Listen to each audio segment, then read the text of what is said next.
2020년 마지막 주일 예배를 드리겠습니다. 기도하겠습니다. 올 한 해도 말로 다 할 수 없는 어려움 중에도 저희들 어린아이처럼 도와주시고 지켜주셔서 하나님 은혜 가운데 2020년 마지막 주일 예배를 드릴 수 있게 됨을 감사를 드립니다. 이 시간 비록 성전에서 모든 성도들이 함께 하나님을 찬송하고 예배드리지 못하지만 지금 가정에서 영상을 통하여 하나님께 예배드리는 한백교회 모든 성도들에게 하나님의 은혜와 사랑과 축복이 함께 하기를 원합니다.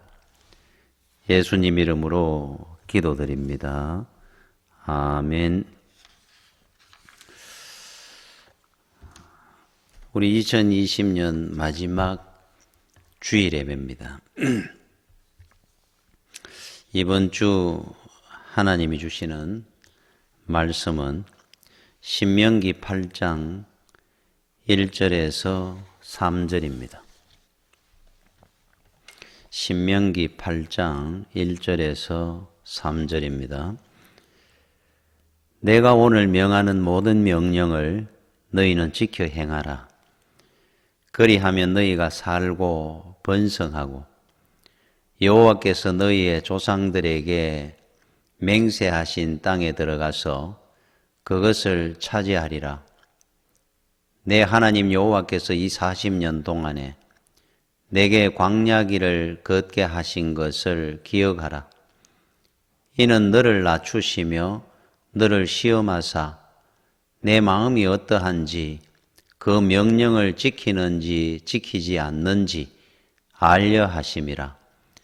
너를 낮추시며 너를 줄이게 하시며 또 너도 알지 못하며 내 조상들도 알지 못하던 만나를 내게 먹이신 것은 사람이 떡으로만 사는 것이 아니요 여호와 입에서 나오는 모든 말씀으로 사는 줄을 네가 알게 하려 하심이라. 아멘.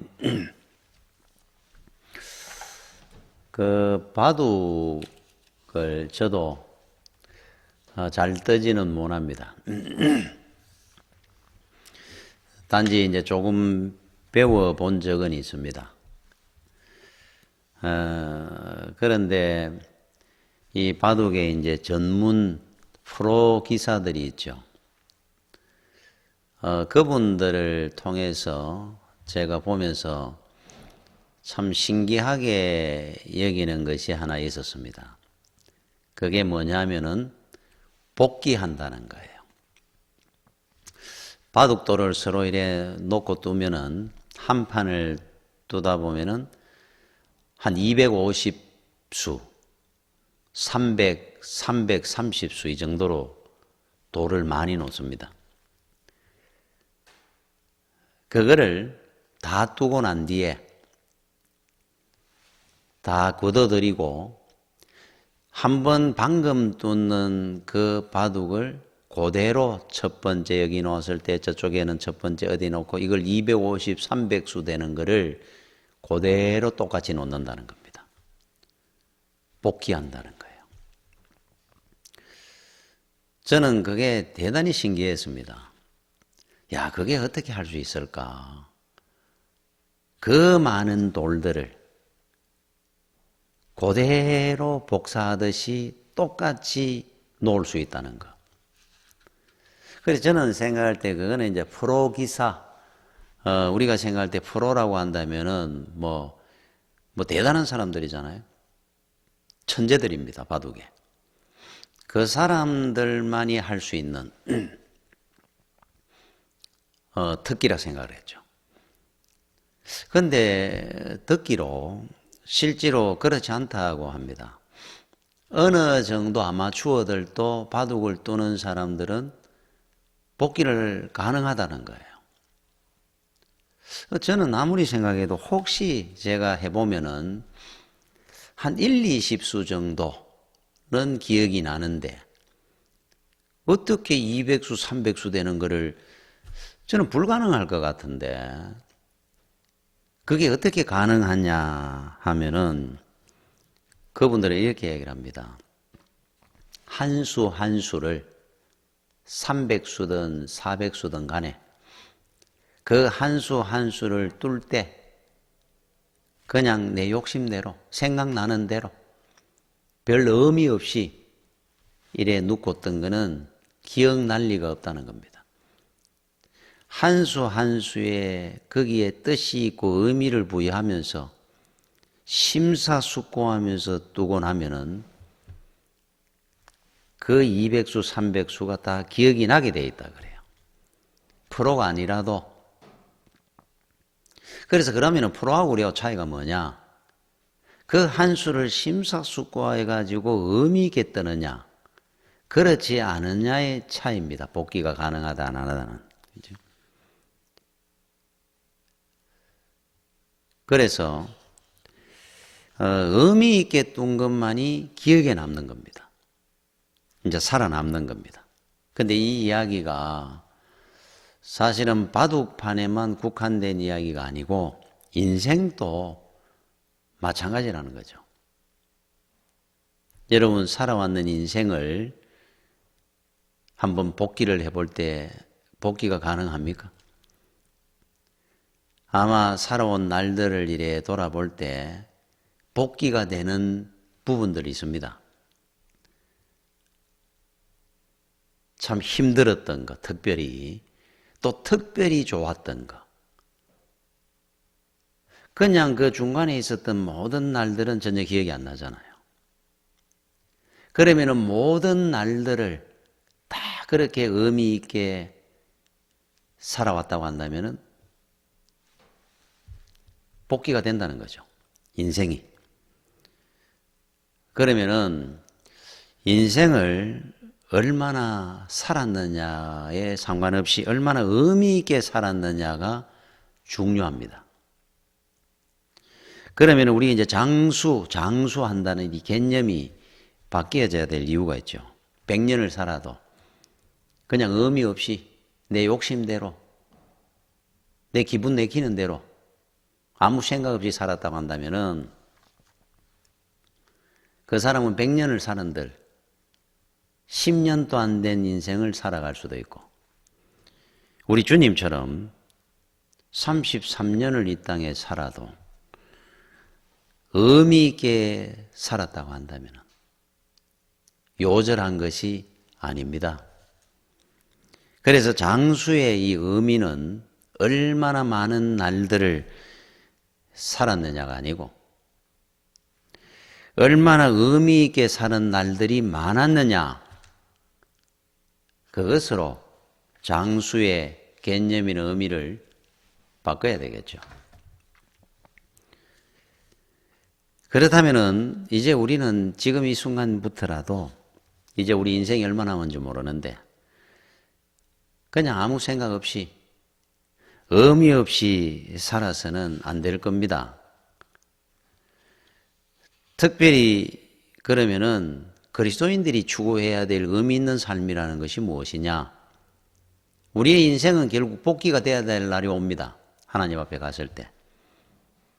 뭐 어떤 날들이 얼마나 많은 날들을 살았느냐가 아니고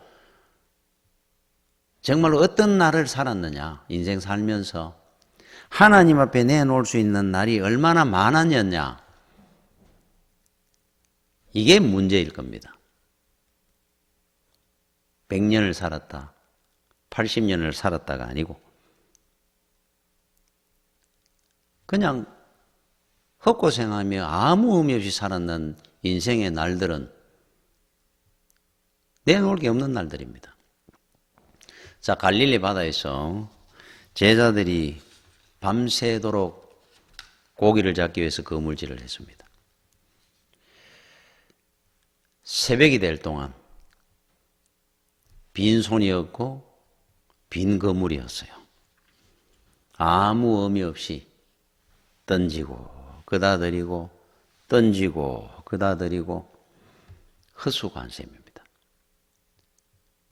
자, 의미 있는 삶이라는 것이 무엇이냐는 겁니다. 내가 그물을 20년을 던졌다가 중요한 것이 아니라 얼마나 많은 고기를 잡기 위해서 그물을 던지는 거니까 얼마나 많은 고기를 잡느냐의 문제인데,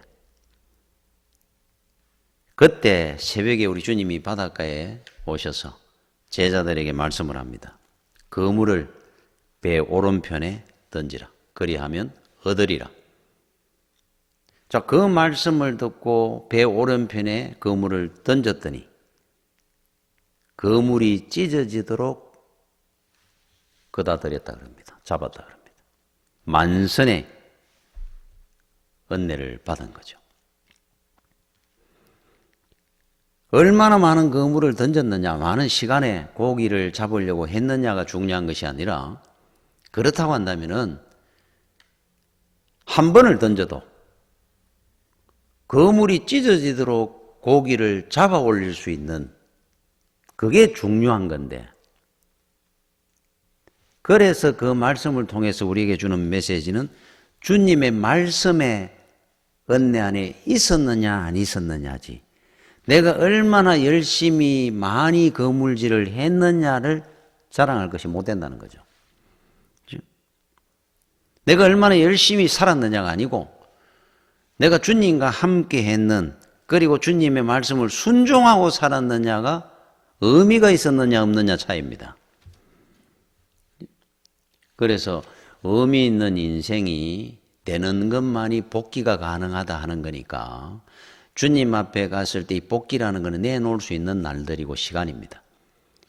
결국은 주님의 말씀을 내가 얼마나 순종하고 살았느냐, 그렇지 않느냐, 순종했는 날들은 복귀가 가능한 날들이 될 거고, 하나님 앞에 내놓을 수 있는 날. 만약에 순종하지 않고 내 욕심대로, 내 기분 내키는 대로, 내 졸대로 사는 것은 살았는 인생의 길이만 길 뿐이지, 빈 그물질 하다가 한 것은 아무것도 내놓을 수 없는 인생이 될 겁니다. 그래서 성도들은 이 땅에 살아도 우리 주님처럼 얼마나 많이 살았느냐를 자랑하는 것이 아니라 얼마나 주님의 말씀을 순종하고 살았느냐가 성부입니다. 그것이 더 중요한 겁니다. 많이 살고 열심히 살았다, 잠 안 자고 뛰다녔다, 그거 아무것도 못 거둬들이는 인생인데 한 것만 고생만 한 거지, 아무 의미 없는 거거든요. 주님 앞에 내 갔을 때 내놓을 수 있는 날은 하나도 없는 겁니다. 그거는 말씀 순종하고 살았는 것만이 남을 거고 하나님 앞에 내놓을 수 있는 날들이 될 겁니다. 그래서 오늘 제가 한 해를 마지막으로 보내면서 주일 예배 이 본문의 말씀을 정했는 이유입니다. 자, 우리 한 해를 돌아봅니다. 새해를 준비합니다. 이 한 해 살았는 날 동안 분명히 여러분들은 의미 있는 날들이 있었고 후회하는 날, 헛고생한 날들이 있을 겁니다. 그 차이는 딱 하나입니다. 하나님 말씀 안에 살았느냐 그렇지 않느냐 차이입니다.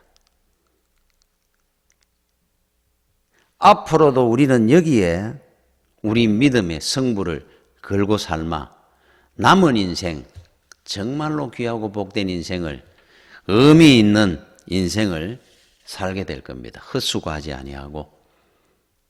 자, 오늘 읽었는 이 본문의 말씀, 제가 3절까지만 읽었습니다만은 우리 신구약 성경에 이 다이아몬드 반지라 그러면은 이 성경이 이 반지의 다이아, 그 보석은 구약에는 신명기 8장이고 신약에는 로마서 8장이라고 합니다. 자, 여러분 로마서 8장을 나중에 한번 읽어보십시오. 보면은 구원의 요점을 정리해 놨습니다. 우리가 구원받는 조건, 자격, 그리고 우리의 구원에 성숙해 나가는 그 계단들이 정리되어 있어요. 로마서 8장에. 그래서 신약에 다이아몬드 반지의 다이아라 그럽니다. 자, 구약의 다이아는 뭐냐? 오늘 제가 읽었는 이 본문 신명기 8장입니다. 요 전체 20절까지인데 그 중에 가장 주제되는 딱 한 절, 반지 보석 중에 보석 한 절을 딱 결정을 하라 그러면은 3절입니다. 3절 중에도 요 하반절의 말씀을 위해서 하나님께서 이스라엘 백성 광야 40년 교육을 시킨 이유입니다. 하나님을 가르치면서 주제된 교육입니다, 이게. 자, 3절에 요래 나오죠. 너를 낮추시며 이제 광야 40년 동안 너를 줄이게 하시며 또 너도 알지 못하며 내 조상들도 알지 못하던 만나를 네게 먹이신 것은 이제 나옵니다. 사람이 떡으로만 사는 것이 아니요 세상이 주는 재물이나 명예나 권세나 건강이나 이런 거 사는 것이 아닙니다. 여호와의 입에서 나오는 모든 말씀으로 사는 줄을 네가 알게 하려 하심이니라. 이거를 위해서 광야 40년 교육시킨 겁니다. 지금도 마찬가지입니다. 광야가 어디입니까? 이 세상입니다. 우리 가정입니다. 가정도 광야입니다. 아이들 학교도 광야입니다. 직장입니다. 일터입니다. 이 세상은 광야잖아요. 그때 그 이스라엘 백성 40년 고생했던 그 광야는 지금의 이 광야는 똑같은 광야입니다. 그렇다고 한다면 그 당시에 하나님이 광야에서 복받을 수 있는 말씀, 영원한 생명과 구원의 복의 말씀이 바로 3절입니다. 어떻게 하면 이 광야 같은 이 세상, 이 광야에서 우리가 은혜를 받고 복을 받고 가장 복된 인생을 살 수 있느냐? 의미 있는 삶을 살 수 있느냐? 복귀가 가능한 인생이 될 수 있느냐 하면은 바로 이렇게 삶아야 되는 거예요. 떡으로 살지 말고 세상이 주는 것으로 살지 말고 여호와의 입에서 나오는 모든 말씀으로 살게 되마 우리는 이 세상을 승리하게 되고 복되게 삽니다. 그러면 하나님 말씀을 순종해가 어떻게 배가 부르며 어떻게 우리가 이 땅에 복되게 어떻게 먹고 삽니까? 이스라엘 백성들이 그게 못 믿어 불신하다가 광야에서 다 죽은 겁니다. 1세대들이. 그게 안 돼가지고. 지금 여러분들은 믿고 있습니까? 하나님의 말씀을 순종하면 우리는 이 땅에서 복되게 살고 먹고 삽니다. 그게 안 되니까 주일 성수부터 해가 다 무너지는 겁니다. 안 될 것 같아. 예수만 열심히 믿고 어떻게 살아? 생각을 합니다. 자, 그래서 이스라엘 백성들을 하나님께서 광야로 데리고 나와가지고 해방시켜서 그거를 체험하고 확인시켜주는 기간이 광야 40년이었어요. 그들도 똑같이 그런 생각을 했습니다. 그런데 40년 동안 살고 마지막으로 여러분 신명기라는 거는 모세 유언서거든요. 후손들한테.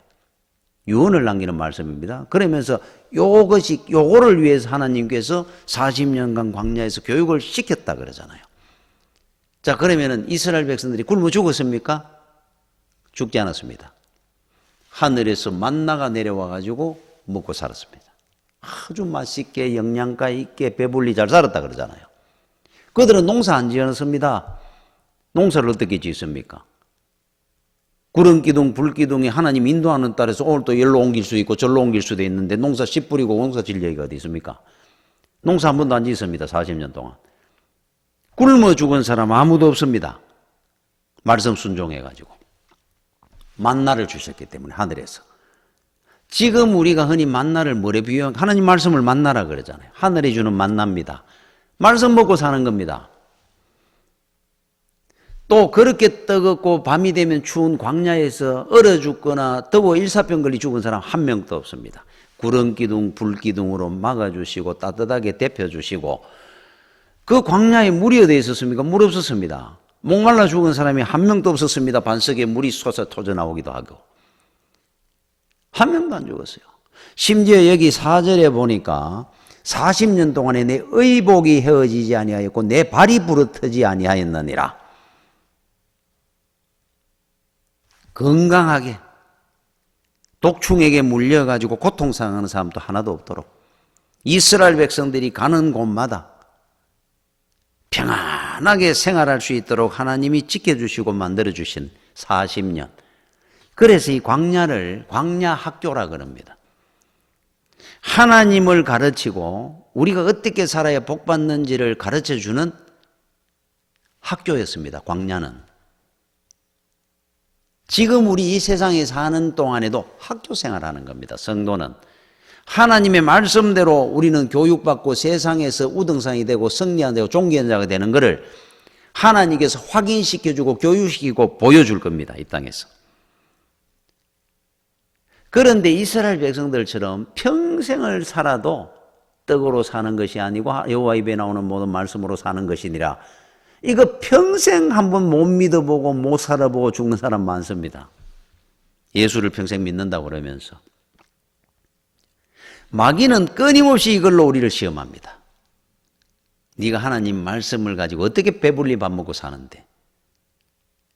다른 사람들은 그 시간에 열심히 일하고 열심히 공부하고 저렇게 돈 벌고 사는데 교회 다니면서 말씀 순종하고 말씀 하나님이 나를 먹여주시리라 하고 살아가. 네 어떻게 살 거야? 주변에 보니까 막 뛰다니는데. 이 믿음이 안 돼가지고 이스라엘 백성들이 그렇게 광야에서 죽은 것처럼 똑같이 한 번도 못 믿어보고 살다 가는 거예요. 이걸로 마귀는 끊임없이 평생 시험합니다. 올 한해도 우리에게 이 시험 많이 받았습니다. 우리 성도들이. 우리 주님이 공생애를 시작하실 때 광야 40일 금식을 했습니다. 마귀가 찾아와가 이제 시험을 합니다. 40일 금식이 끝나고 제일 첫 번째 한 시험이 바로 이겁니다.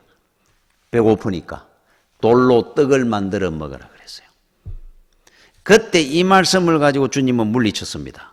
사람이 떡으로 사는 것이 아니고 여호와 입에 나오는 모든 말씀으로 사는 것이니라.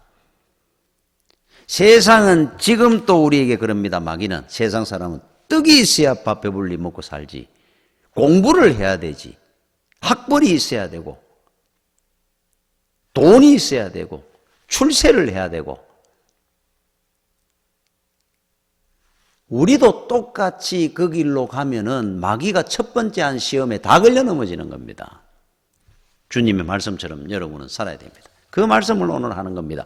이거를 가르치려고 광야에 40년 교육시켰어요. 40년을 시켰는데도 이게 그렇게 어려운 부분입니다.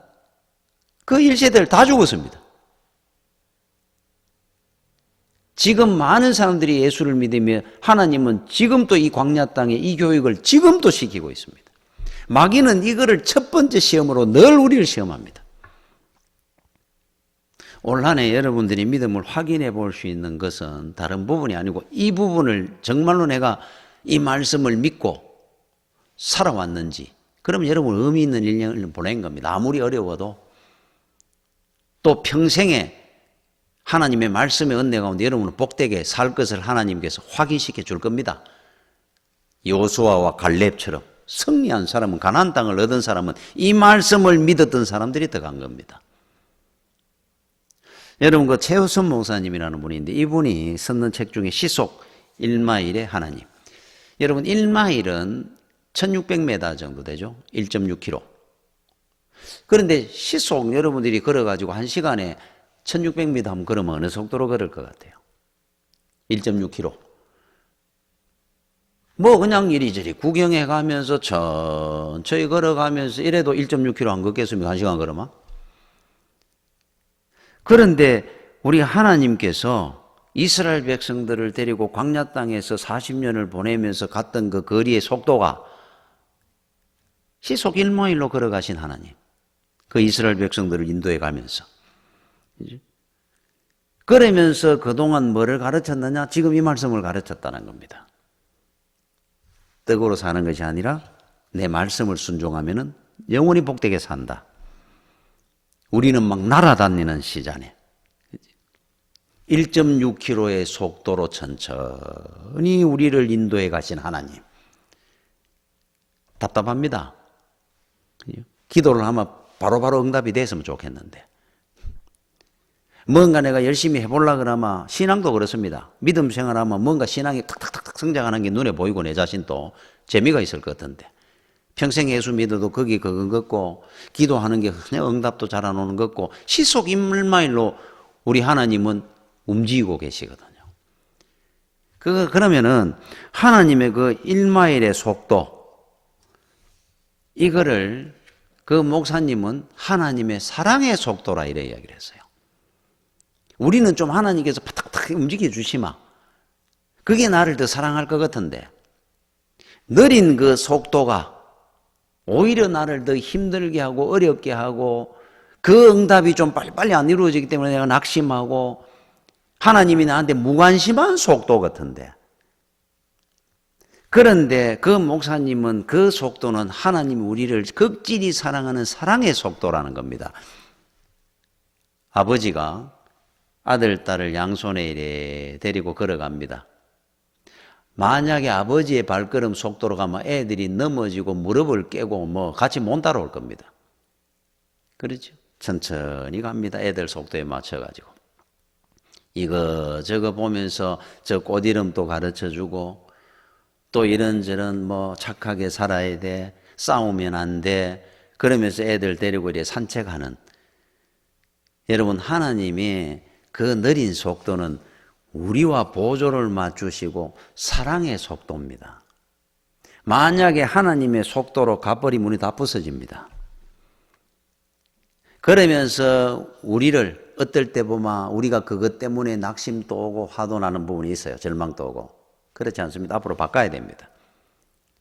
천천히 움직이시는 하나님, 나를 사랑하기 때문에 그렇습니다. 여러분 그 마태복음 15장에 보면 가나안 여인 이야기 나옵니다. 귀신 들린 딸을 치유해달라고 주님을 찾아왔습니다. 이 가나안 원주민입니다. 이스라엘 백성이 아니고. 자, 주님에게 와가지고 우리 딸을 치유해 주십시오. 얼마나 기특합니까? 이스라엘 백성들도 주님을 안 믿는데. 그런데 이방 여인이 와가지고 우리 주님의 소문을 들어가지고 그러면 니 참 기특하구나. 더 좀 이래 챙겨줘도 할 것 같은데. 처음에는 거들떠보지도 않습니다. 옆에 있는 제자들은 시끄럽다고 가라 그럽니다. 자, 시속 1마일의 하나님의 모습이 이런 모습입니다. 자, 가라 그럽니다. 그런데 소리를 지르며 주님에게 막 매달립니다. 주님께서 나중에 둘러보시면서 그 느린 속도의 사랑의 속도, 자녀에게 줄 떡을 개들에게 주는 것은 마땅하지 아니하니라. 나는 이스라엘 백성들, 하나님의 선민들을 위해서 이 땅에 왔으니까 내 알 바 아니다. 그때 이 여인이 맞습니다. 누가 떡을 해가 개 주려고 떡합니까? 그러나 자녀들에게 주는 그 떡을 애들이 먹다가 부스러기 떨어지는 걸 땅바닥에 떨어진 그거 주스 먹을 수는 있는 거 아닙니까? 개라도.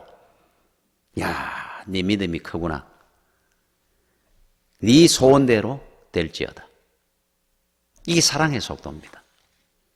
왜 우리 기도가 금방 응답되지 않습니까? 그것 때문에 우리는 늘 불만이 많고 낙심합니다. 이 과정을 통해서 금방금방 치유해주고 그 기도를 응답해주고 소원하는 걸 이루어졌을 때 가나안 여인이 믿음이 더 좋아졌을 것 같습니까? 주님에 대해서 평생 찬양하고 살았을 것 같아요? 아닙니다. 그 과정을 통해 가지고 그의 믿음은 더 성숙해지고 다져지고 주님과 많은 오히려 교감하면서 더 깊은 신앙으로 자라가는 겁니다. 그게. 그 가나안 여인은 그 과정을 통해서 평생 간증하고 감사하고 체험했는 거, 주님이 나한테 이렇게 나를 섭섭하게 하는 것처럼 보였지만은 그 과정 속에 나는 더 큰 은혜 받았습니다. 그러고 간증할 겁니다. 만약에 주여 내 아들, 딸을 갖다 치유해 주십시오. 나을지어다. 주님을 더 사랑했을 것 같습니까? 여러분들이 기도하는 대로 응답이 바로바로 아침에 기도하면 저녁에 이루어지고 하면 여러분이 좋아질 것 같아요. 성숙해질 것 같습니까? 믿음이? 다 버려놓게 될 겁니다. 왜 시속 1마일의 하나님이 이 사랑의 속도입니다. 우리와의 교제, 성숙, 진짜 믿음의 체험을 위해서 천천히 움직여 가시는 우리 하나님. 그 생활 속의 광야에서 딱 진짜 교육을 시키기를 원하셨던 하나님. 가나안 땅을 데리고 나오자마자 바로 가나안 땅을 줬으마 한 달 만에 갑니다. 그 가나안 땅에 대한 감격이나 은혜나 축복의 의미를 알았을까요? 우리는 가나안 땅을 갖다가 나와가 기도하면 가나안 땅이 바로 떨어져 있기를 원합니다. 그러면 우리 믿음이 더 좋아질 것 같습니까? 성숙해지겠어요? 이유가 다 있습니다. 하나님이 5년 뒤에 응답하실 때도 있고 10년 뒤에 하실 때도 있고 내 때 안 되면 내 자식 때 주실 때도 있고 나중에 알 겁니다. 그 1마일의 하나님의 그 속도가 무관심의 속도가 아니고 사랑의 속도입니다. 어떤 거는 하나님이 원한다고 우리를 바로 인도에 가마 그 속도를 우리가 따라가겠습니까? 하나님은 평생을 교육시키고 싶은 게 하나 있습니다. 세상 떡으로 사는 거 아닙니다. 말씀으로 삽니다. 시속 1마일의 하나님. 말씀은 금방금방 결과가 눈에 안 보이는 것 같습니까? 그것이 바로 우리를 사랑하시는 하나님 은혜와 사랑의 속도입니다. 그 하나님이 훨씬 더 좋습니다.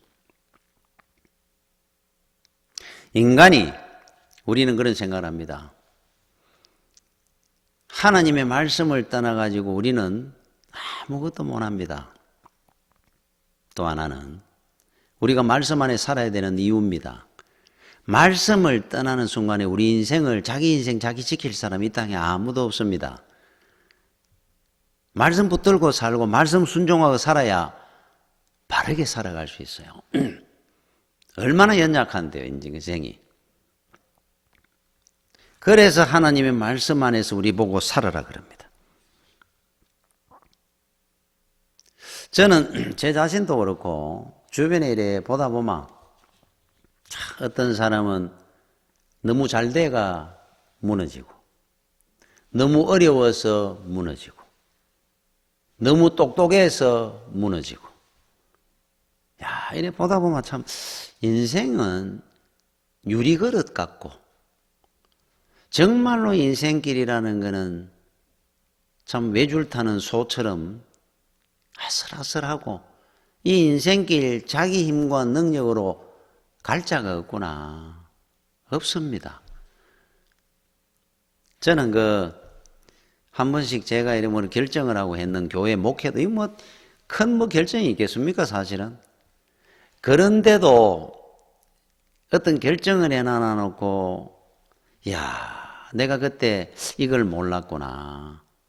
이런 게 한두 가지가 아닙니다. 별거 아닌 것도 막상 결정해놔놓고 시간이 이래 지나서 보면 야, 그때 내가 그거를 몰랐구나. 그때 그 결정은 잘못됐었구나 하는 게 얼마나 많은데 정말로 인생의 중요한 결정, 아이고 저는 자신이 없습니다.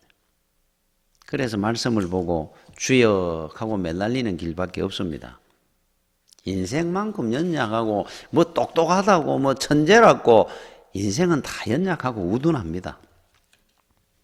여러분 그리스의 고대 시인 중에 천재가 하나 있었어요. 호머라고. 이분은 굉장한 천재입니다. 그런데 자살했습니다, 마지막에. 이분이 자살하려고 자기가 뭐 비관론자고 해서 자살한 게 아니고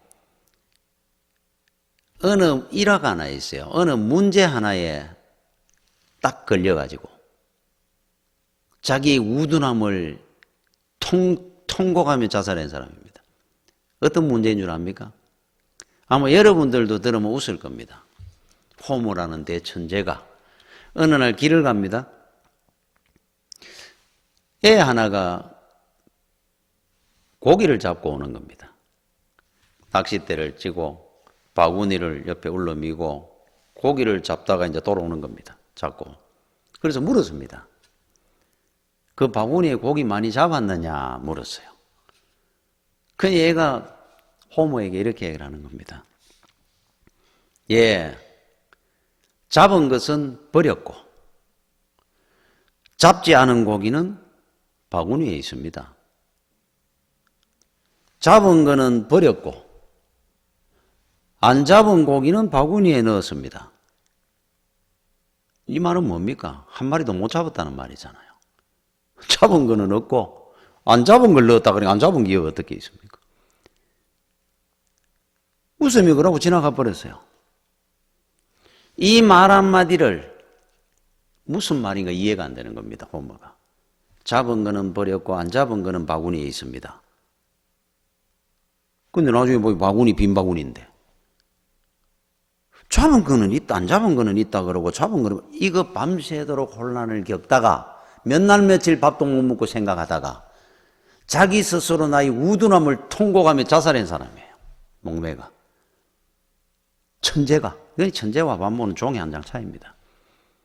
인생이라는 것이 얼마나 참 그래서 아무리 귀한 머리든 재능이든 하나님 안에 쓰임 받지 않으면 어느 순간에 무너질지 모릅니다. 아무것도 아닌데 한순간에 갚아버려요.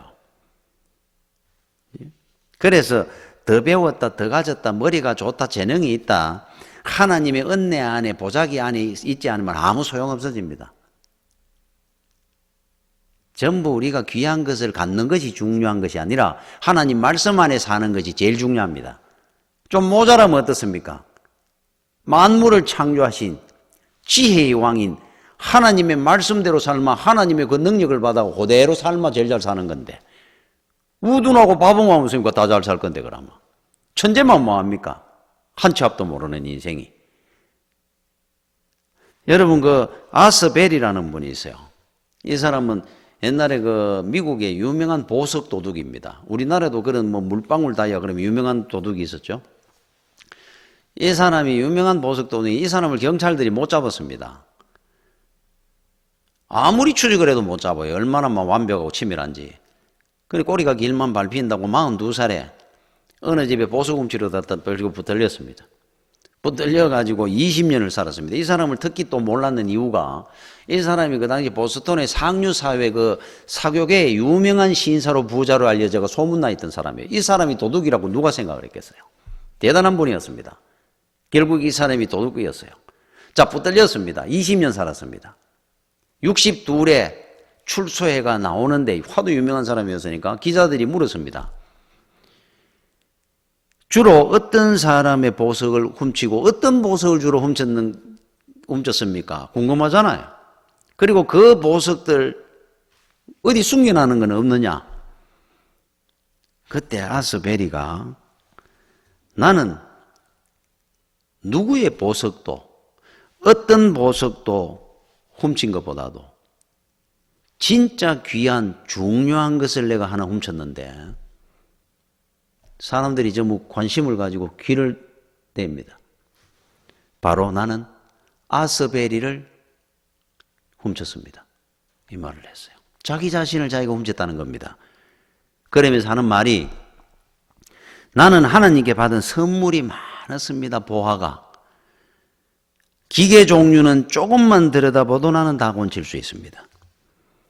손재주가 있어가 피아노도 나는 잘 치고 언변이 있어가 친구들도 많았고 운동신경이 좋아가지고 운동이라는 거는 못하는 게 없고 잘생겨가지고 여자친구도 너무너무 많았고 그런데 이 모든 장점을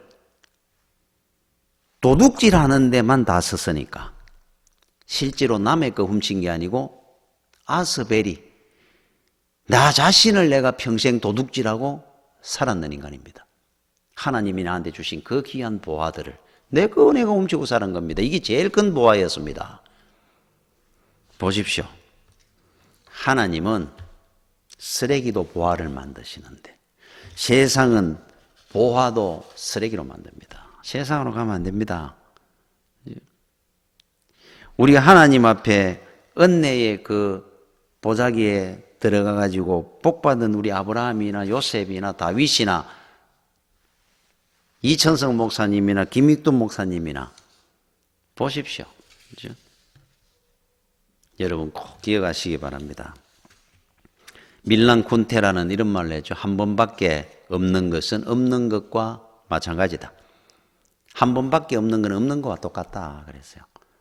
자, 연극 무대에 연습 한 번도 안 하고 무대에 올라간다는 거는 그는 연극을 보나 안 보나 하나하나 똑같습니다.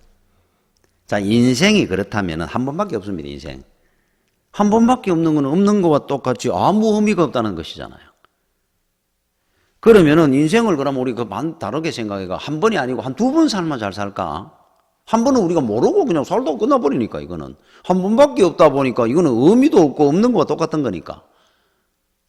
연습 없이 연극 무대에 올라가는 거 똑같다면 그건 아무 의미가 없는 거예요. 자, 인생이 바로 한 번밖에 없지 않습니까? 그러면은 두 번 정도 한 번 살아주면은 내가 잘 살 수 있을 것 같은데. 그래 생각합니까? 10번이 아니고 100번을 살아도 인생 똑같습니다.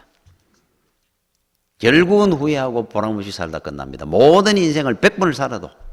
왜 그러냐면은 알아야 될 것을 알고 살마 한 번을 살아도 귀하게, 한 번이기 때문에 더 귀하게 삽니다. 알아야 될 걸 모르면은 10번, 100번을 살아도 결국은 똑같습니다. 없는 거하고 똑같습니다. 그럼 마땅히 알아야 될 게 뭐냐? 성도들은 왜 이 땅을 한 번 살아가는 길인데 여러분 테레사 순녀라든지 사도 바울이라든지 손양은 목사님이라든지 인생 흑마에 살다 간 사람 아무도 없습니다. 한 번을 살기 때문에 더 귀하고 가치 있게 살았습니다. 그 사람들은. 왜 그러냐면은 알아야 될 걸 알았거든요. 우리가 어디서 왔고 어디로 가야 된다는 거 압니다. 꼭 가야 됩니다. 우리는 결국은. 그러다 보니까 이 땅을 살아갈 때 우리 창조주가 누군지 알고 하나님의 말씀을 순종하고 주와 함께 바른 관계로 사는 것이 가장 복되다는 걸 알았거든요. 그분들은. 이것만 알면은 한 번 사는 인생이라도 훨씬 가치 있게 살 수 있어요. 이거를 모르면은 10번, 100번을 되돌아 살아도 아무 소용없습니다. 결국은 또 후회하는 인생을 삽니다. 주님에게 붙어 있는 삶이 돼야 됩니다. 이게 답입니다. 세상의 떡으로 우리는 사는 것이 아닙니다. 인생은 하나님 입에 나오는 말씀 순종하고 살아야 가장 복되게 삽니다.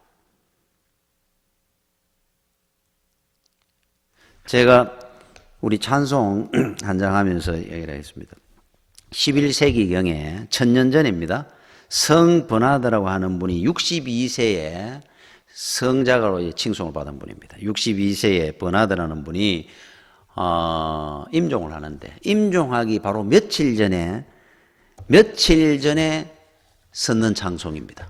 이야, 참 그 의식도 오락가락할 것 같은데 어떻게 이런 찬송이 나왔을까?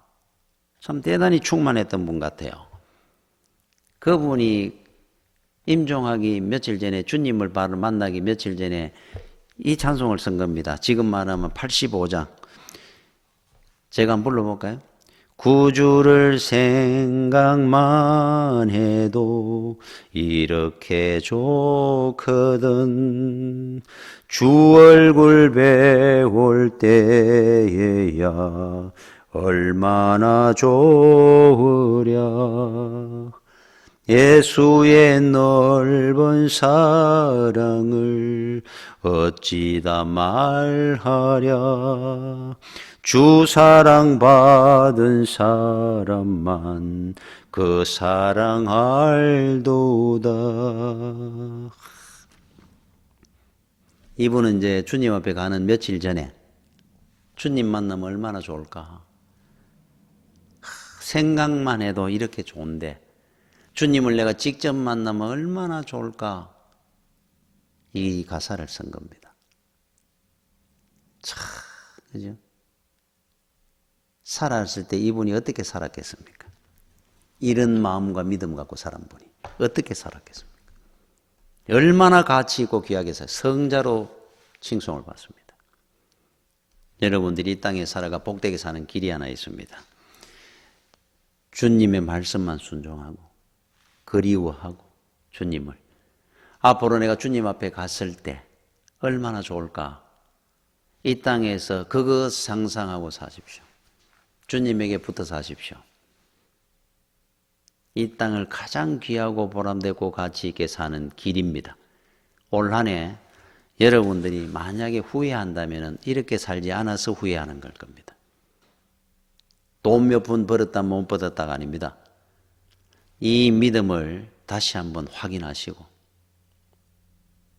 새해를 맞는 여러분들이 되시기를 축원합니다. 기도하겠습니다. 2020년 마지막 주일 예배를 드리면서 하나님 보시기에 부족하고 부끄러운 일들이 참으로 너무 많습니다. 그 중에 내가 내 인생의 주인이 되어 살았고 하나님을 의지하기보다 세상을, 재물을, 사람을 의지하며 살았던 많은 날들을 이 시간 회개합니다. 저희들의 연약함을 불쌍히 여기시고 이 시간 이후로 온전한 믿음의 결단을 하면서 새해를 준비할 수 있게 하여 주시옵소서. 예수님 이름으로 기도드립니다. 아멘. 광고를 드리겠습니다. 12월 31일 송구 영신 예배가 있습니다. 12월 31일 밤 11시 영상 예배로 드리겠습니다. 밤 11시입니다. 한 해를 보내면서 주님의 지켜주심을 주셨음을 감사하고 새해를 맞는 첫 시간을 하나님께 예배로 먼저 드리고 새해를 맞을 때 2021년 새해도 특별히 여러 가지로 어려운 가운데서 하나님의 은혜와 보호하심 속에 시작할 수 있게 될 줄로 믿습니다. 송구 영신 예배를 통해서 은혜 받는 시간이 되시기 바랍니다. 함께 모여서 우리 말씀도 나누고 이렇게 하는 많은 시간들을 다 하지 못하게 되었습니다만은 송구 영신 예배 여러분 영상으로라도 경건한 마음으로 참여하시고 한 해 보내고 여러분 해돋이 본다고 많은 사람들이 동해안을 간다 그래요. 매년 해는 뭐 그때나 오늘이나 내일이나 또 뜨지만은 하나님 앞에 은혜 받는 것만큼 귀한 것은 없습니다. 성 버나드처럼 주님 앞에 우리가 언젠가 갈 때 그날을 기억하면서 예배드리고 은혜를 사모하고 사는 시간이 훨씬 귀하고 복됩니다. 꼭 기억하시고 11시에 꼭 많이 예배를 드리시기 바랍니다. 제가 축도로 마지막 주일 예배를 마치겠습니다. 다사다난했던 한 해의 마지막 주일 예배를 하나님께 드렸습니다. 건강과 가정과 하는 모든 일 위에 하나님 은혜와 축복으로 살아왔음을 진심으로 감사를 드립니다. 믿음의 성도답게 앞으로도 떡으로 사는 자가 아니라 하나님의 말씀으로 사는 자가 되게 하여 주시옵소서.